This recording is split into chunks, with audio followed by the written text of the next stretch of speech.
all Sherlock Holmes's clients were the rich and famous. They came from all walks of life, even the humblest. Indeed, he was more apt to give heed to the humble client, the minor tragedy, because that was the nature of the man, human and understanding. Yeah, hang it all, Holmes. Let me have a look. After all, I did buy the beastly thing. Why don't you wait for moving pictures, Watson? Much more interesting, you know. Pictures that move? Ridiculous. I'm not being ridiculous. They've already been invented by a Frenchman named Lumiere, and an American Edison seems to have made it quite practical. Absurd. He'll never get anywhere with them, you'll see. Not commercially anyway. Nobody will be interested. Come in.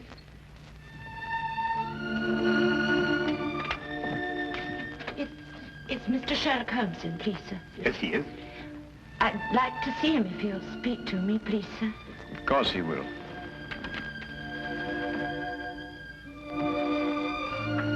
This is Mr. Sherlock Holmes. I'm Dr. Watson. Mrs. Sir? Mrs. Jessie Hooper. Oh, come now, my dear, it's not as bad as that. It's Billy, sir. My husband. He's dead. Oh, my dear. Here, come and sit down and tell us about it. Get a cup of tea, Watson. They say he hanged himself, sir, 3 days ago in a hotel in Glasgow. Oh, yes, I remember. William Hooper, a traveling salesman with Whipple Brothers, I believe. Yes, sir. Brooms and brushes. He was on his last job for the firm. They were letting him go.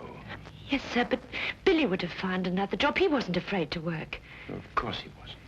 He didn't hang himself, sir. He didn't. Jessie, I believe you have a baby. Yes, sir. 6 months old. Is there any insurance? Yes, sir, but they say because Billy hanged himself. The policy won't be paid. Tell me, Jessie, when did you last see Billy? On the day he went out to Glasgow, on the train. I went out part of the way with him to Doncaster. To cheer him up, I take it. Yes, sir. He was so upset about losing his job, about it being his last trip for Whipple's. Yes, of course, I understand. Was he in a more cheerful frame of mind when you left the train at Doncaster? Oh, yes, sir. We had ever such a jolly time. There was a gentleman in the compartment who was so funny he kept us in stitches.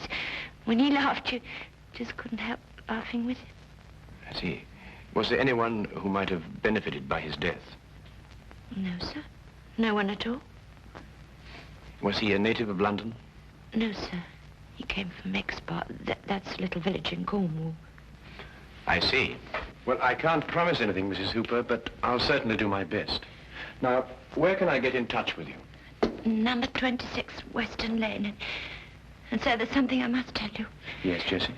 I'm not very well off, and what with the expenses of the baby and... Never mind, never mind. There's no fee. Oh, thank you, sir.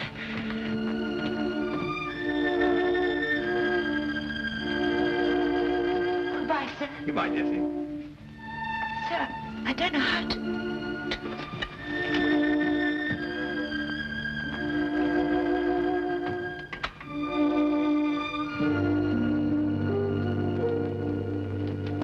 Holmes, how did you know so much about William Hooper? I read about it in the papers, Watson. One of those domestic tragedies that become buried in the back page.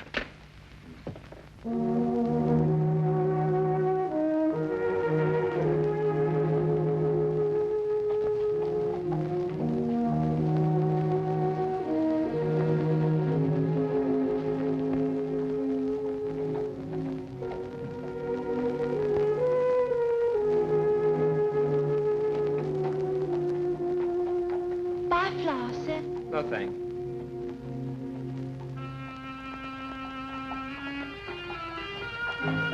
Flowers, sir. Flowers for your missus. Got any stinging nettles?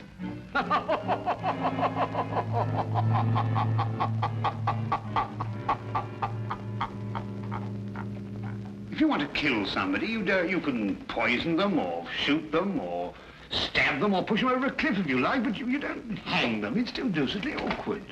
Unless, of course, you want to make it look like suicide. Oh, Watson, be a good fellow, would you, and buy me 15 feet of manila rope before we go out to Glasgow? Well, we could buy that anyway. Glasgow?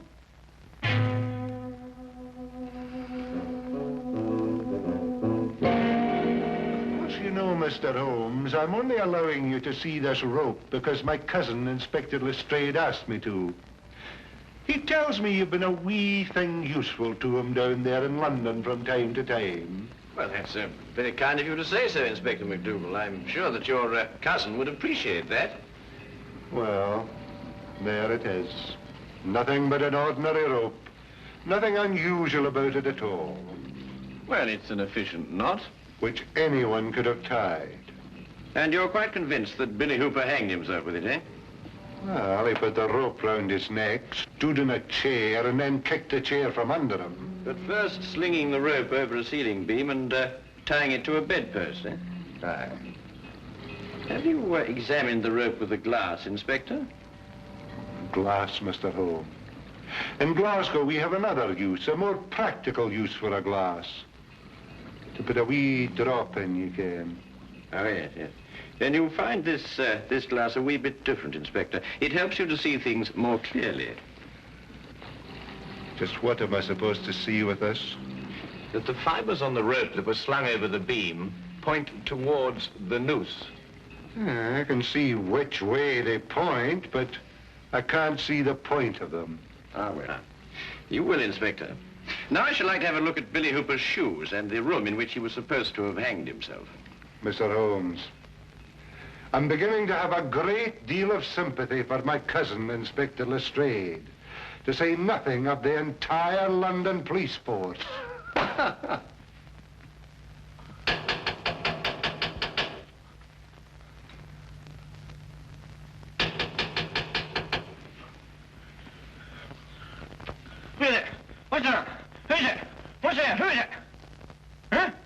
Morning, sir. Morning. Beautiful morning, isn't it? This is the room, gentlemen.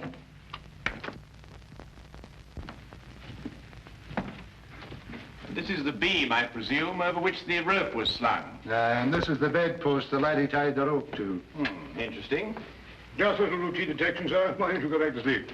Watson, let me have the rope you bought in London, would you? Yes.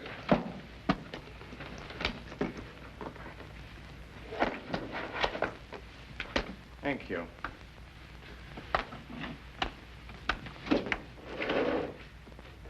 Now, would you come and stand under the noose? Just a minute, Holmes. What are you up to? Mr. Holmes, I'm afraid I can't allow you to hang your friend in my presence. Oh, very well. I only wanted to make the demonstration as graphic as possible. Would you hold it, Watson? Now, observe the rope, Inspector, passing over the beam as I hoist Watson up. What is all this in aid of? Oh, just an experiment, Watson. I believe you put on a bit of weight, old chap.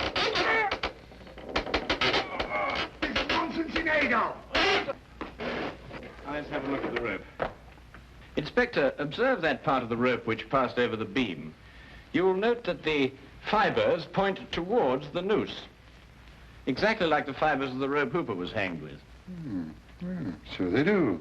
But if he had hanged himself by kicking the chair from under him, his body dropping down would have caused the fibers to bend in the opposite direction, away from the noose.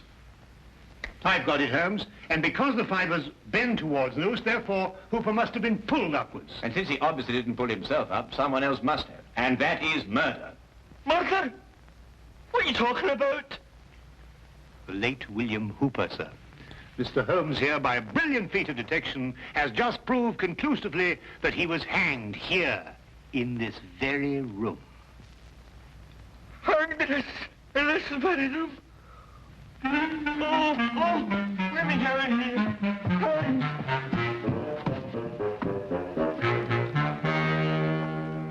And this, I presume, is the chair that Hooper stood on. That's it. Yeah, there are no scratches on the seat. And there was a nail sticking out of Hooper's right shoe. Further evidence if you require any, Inspector. Ah, fragments of glass. Was there a broken drinking glass found on the floor, Inspector? No, nothing at all. Oh, I expect the murderer tied it up after him.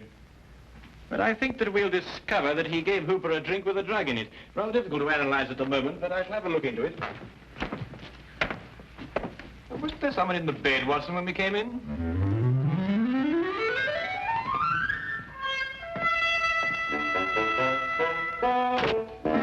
John Carver, 28 Minute Road, Birmingham. Henry Hampton, 76 Casket. 76 Casket Lane? Do you recall Hampton? Hampton. Yes, I remember a salesman, I believe. Stayed just the one night, not one of our regulars. Did you notice anything in particular about him? No. Yes, he limped. That's right, he limped. He limped, did he? That will prove useful, thank you.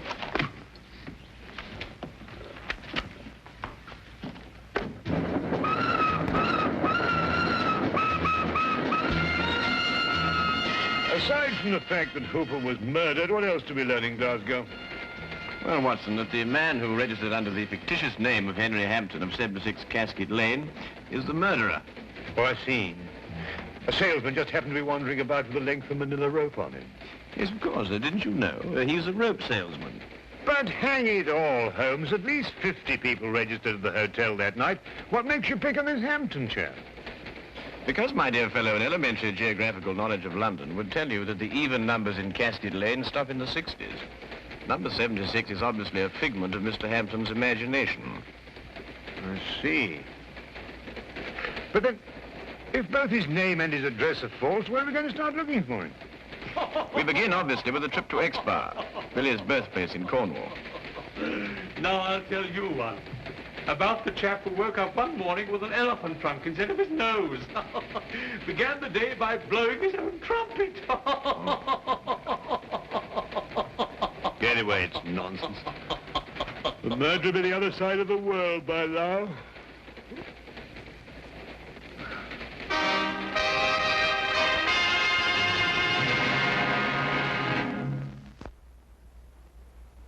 And now we return to the case of the Jolly Hangman.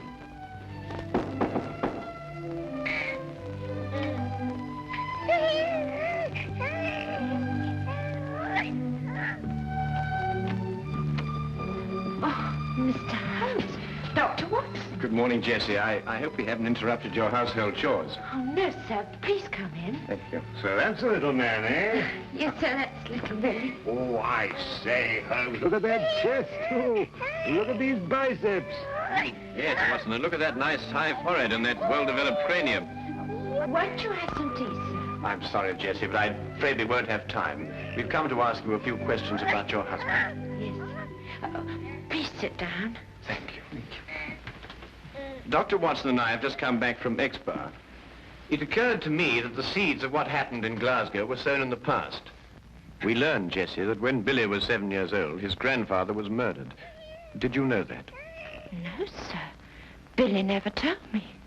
I can understand that. He was a sensitive young man, and he wouldn't want to burden you with a gruesome story. What happened, sir? Well, at that time, Billy was living alone with his grandfather on an isolated farm. One night, the old man gave shelter to a stranger. The following morning, Billy's grandfather was found murdered, and Billy was discovered incoherent with fear, hiding in a shed. The murderer was never identified.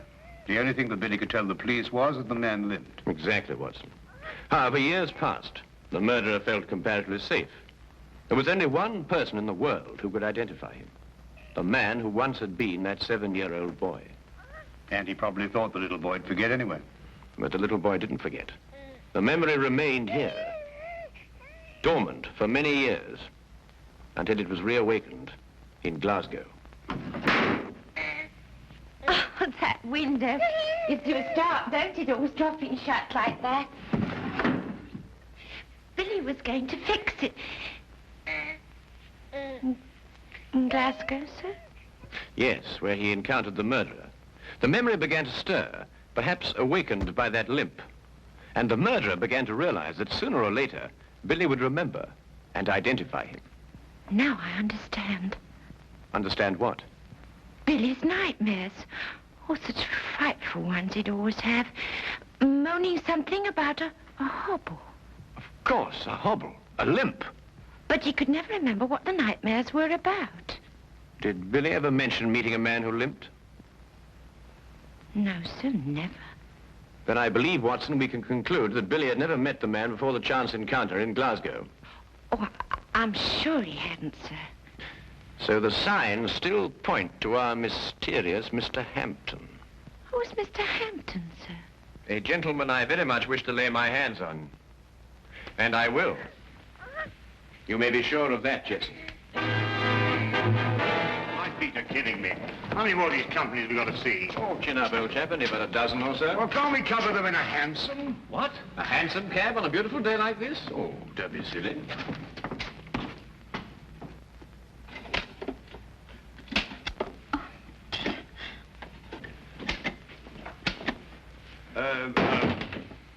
Good afternoon. Do you use a colon or a semicolon after, dear sir? Oh, colon, miss. Now, come along, Holmes. You know better than that. A semicolon, young lady. But I can't find either. Tell me, is your sales manager in? A sales manager? That'd be Mr. Thornton, wouldn't it? Or Mr. Baxter? Yes, Mr. Baxter. Did you have an appointment with him? No. Must we have one? I don't know. I'll ask him.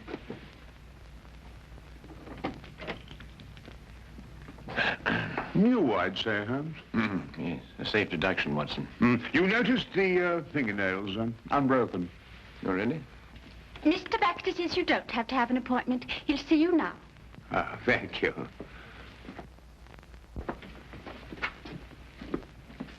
Good afternoon, gentlemen. Good afternoon. And what may I do for you? Good afternoon. My name's Dr. Watson, and this is Mr. Sherlock Holmes. Sherlock Holmes, eh? Oh, this is an honor. Not here to arrest anyone, though, I hope. Would it be an imposition to ask for your salesman's itinerary during, let's say, the last few weeks? The cities they've covered? No sooner asked than done, as the genie said. Oh, must be in the file drawer. Our road chart, you know. Dr. Watson, would you mind getting it? It's in the drawer over there. Yes, of course I will. The brown folder. Yes, that's it. Thank you. Now, let's see, shall we? Johnson covered Wales all this month. Harkinson over in Ireland. Now, quite sure you've had no one in Glasgow? That's right. Used to go on the road myself, but not any longer. Can't stand the trains. Haven't been in one for years. Yeah. Well, thank you very much indeed. And good day to you, sir. Good day. Come back if you've got any loose ends to tie up.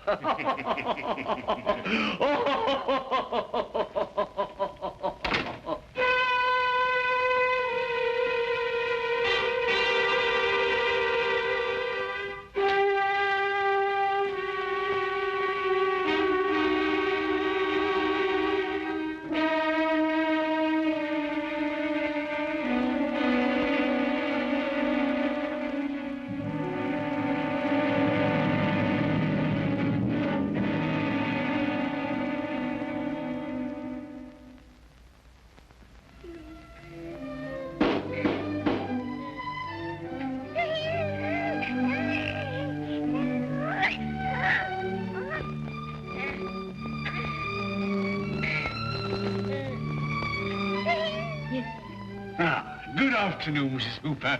You don't remember me, Mr. Baxter. Oh, yes, of course I do, sir. Won't you come in? Thank you. You were the jolly gentleman on the train with Billy and me. Give me your coats. Oh, thank you. I've come to offer you my deepest sympathy. Yes, sir. Oh, a tragedy. He was a fine boy. Yes, sir. Oh, there. Come now, little lady. There's always a ray of sunshine somewhere. Ah, there it is.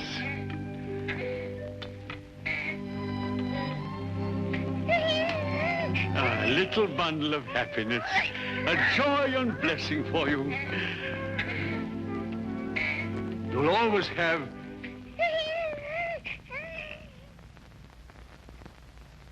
Ah, that's right. You didn't know, did you? I was seated all the time you were in the compartment, wasn't I?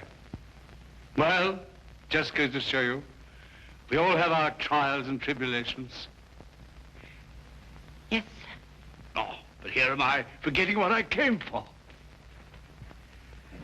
How'd you like a job, little lady, and someone to take care of the baby? Oh, sir.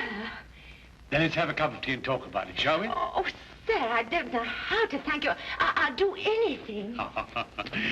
I'll send you to a secretarial school, and then you'll be my secretary. Oh, sir, that would be wonderful. You know, I didn't know how I was going to manage. Oh.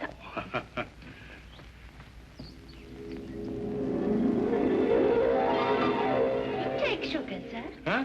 Oh, no, thank you. Looking at you is sugar enough for me. Oh, sir, really? My friend Sherlock Holmes tells me you've been to see him. Do you know Sherlock Holmes, sir? Oh, I should think I do. Always asking my advice, Sherlock is. Can't solve a case without me, he says. He and Dr. Watson went up to Glasgow, you know, inquiring at the hotel where Billy was. And then they went down to Exbar. How do you know all that, sir? Oh, Sherlock tells me everything. I suppose you told him that you and Billy met me on the train. And you gave him my name. I'm afraid I'd forgotten your name, sir. Had you now? Then you're the only one who knows, eh? Well, wouldn't Sherlock be surprised to find that I'd met Billy on the train? Yes, indeed. Wouldn't he be surprised? Yes, sir. Now, drink up your tea, and we'll talk about your new job. Huh?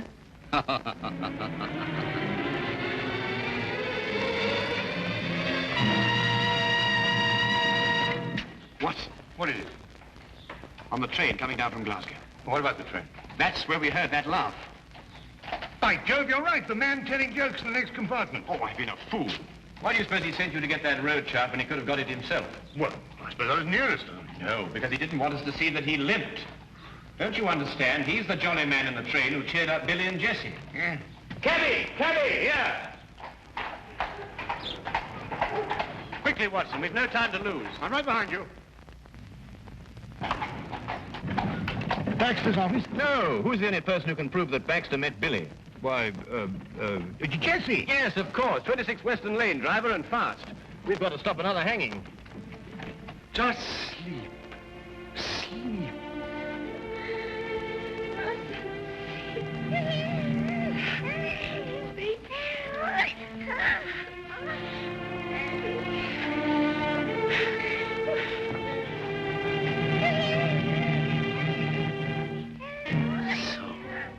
You had to go to Sherlock Holmes, eh? Couldn't leave well alone, could you? You're just like your husband in that. He couldn't let sleeping dogs lie either. The way he looked when he saw me walk out of the train at Glasgow. Well, maybe he wouldn't have remembered my limp from that night, and maybe he would. No point in taking chances. I don't believe in taking chances. Mrs. Hooper? Mrs. Hooper! It's Sherlock Holmes. Open the door. Mrs. Hooper! Jessie, it's Sherlock Holmes. Open the door. Jessie, open the door. All right, Watson, break it down.